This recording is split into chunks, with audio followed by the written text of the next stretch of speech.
Good morning, everyone. Today I will present my strategic study about BDO Unibank Incorporated, or we call Banco de Oro, the Philippines' leading universal bank, founded in 1968 as Acme Savings and now part of the SM Group. BDO has grown through landmark mergers including Equitable PCI, UOB Philippines, GE Money, Citibank, Savings, and now operates over 1,700 branches and 5,800 ATM locally. The 16 international office, its robust products suite spans retail and corporate banking, investment and private banking, insurance, leasing, remittances, and digital banking solution services. Millions of clients annually. So today, I will tackle about the statement of the problem. How can BDO Unibank deepen digital banking adoption and service quality across rural and underserved Philippines markets, overcoming weaknesses in online service consistency, and limited rural reach to maintain its competitive edge? So, the internal environment, resources, capabilities, and core competencies. So, marketing, strong brand from SM affiliation, diverse product, long banking hours, strategic branch locations. Finance, largest Philippines bank with assets 3 trillion plus net income, 44 billion high CASA and low deposit, cost solid capital base.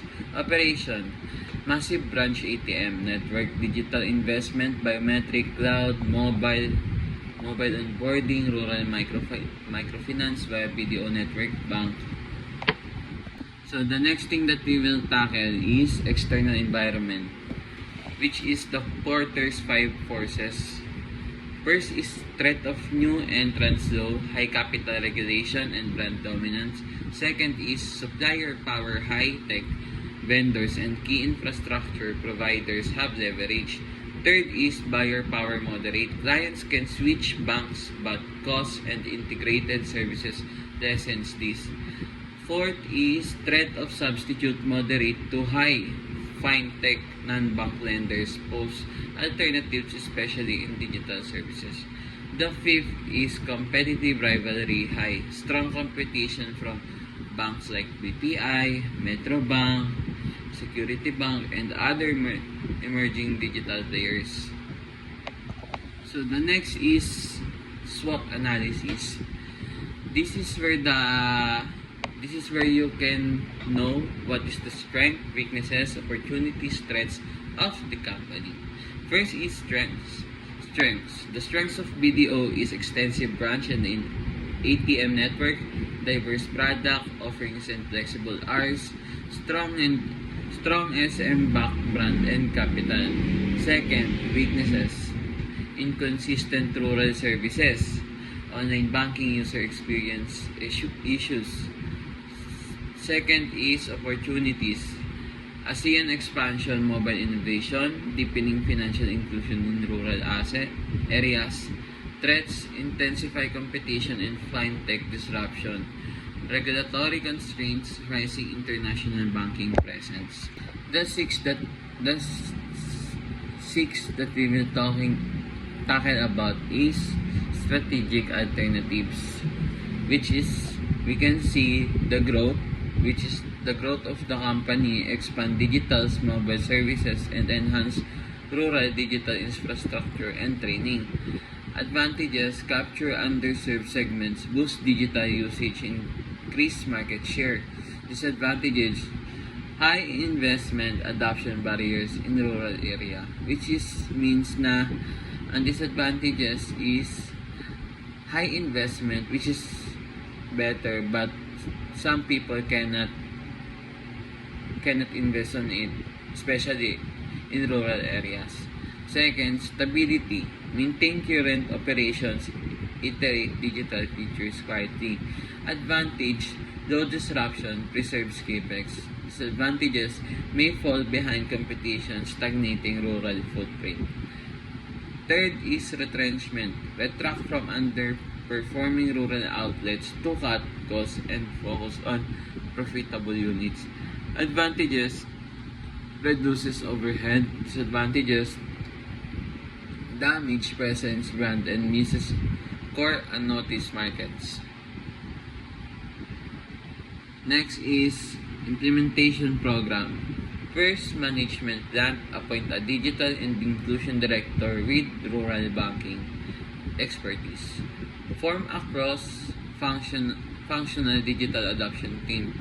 Third one is establish KPIs by region, digital account opening, rural transaction, which is makikita nyo guys pag nag-open kayo ng bank sa BDO, may pinapa-download silang app which is you can check your balance there and the history of deposit, withdrawal, you can check your savings, you can invest, and marami pa.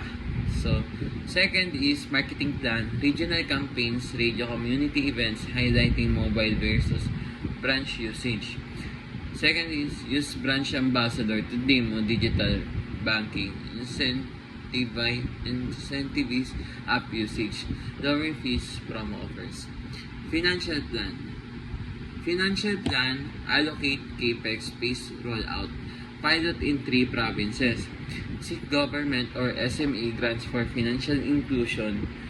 Next is measure ROI on digital account activations and transaction volume. Fourth, operational plan. Upgrade rural internet infrastructure, deploy mobile kinetic kiosks. Ensure ATM and system uptime. Enhance cyber security and users authentication. Since most of this past few months, laging may issue si BDO na inside may nawawalan ng pera sa loob sa account nila, may nagwi-withdraw ng di alam ng mismong owner ng account, which is dapat talagang inaayos nila yung security, dapat nilang i-enhance para mas dumami pa yung customer nila. So next is human resources plan. Train existing branch staffs on digital onboarding support.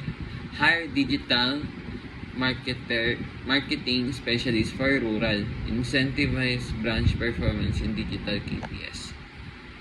Next is management lesson learned. First is prioritize digital readiness as core, not peripheral. Second is tailor solution to local community needs, not one size fits all.